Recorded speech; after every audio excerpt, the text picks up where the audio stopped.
Sekejap, kita pun nak suruh YB kecek Kelantan, boleh tak?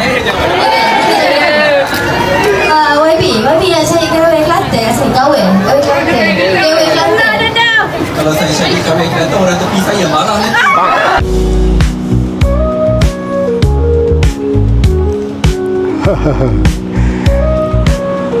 YB nak cari gawe Kelantan tak?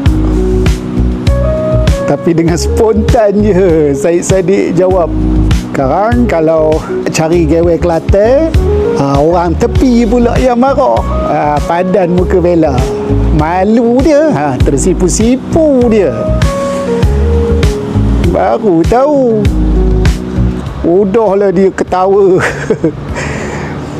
Tersipu-sipu, apa nak kata, tapi koma macam dah sah je. Baru tahu sekarang ni.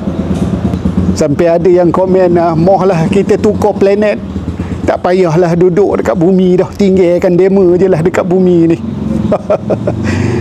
Moh dah macam tak ada sorok lagi dah Syed Saddiq. Fenomena bas ini macam dah confirm je. Tambah pula sebelum ni dah kongsi tisu.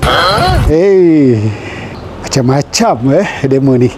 Tapi koma bab kecek Kelantan ni, kalau teman lah, bukan pasal gawe Kelantan, tapi kisah anak murid nelipon cikgu nanya esok cuti ke tak. Kau ingat tak video ni? Memang kelakar. Mari kita tengok.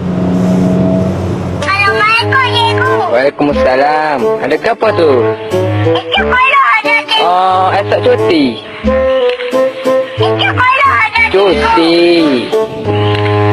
Esok kalau ada cikgu. Cuti. Esok kalau Cuti. Esok kalau ada Kata cuti. Esok kalau ada Weh, cuti. Okey, koma. Itulah cerita Bella Astilah dan Syed Saddiq pasal kecek Kelantan. Kita jumpa lagi koma.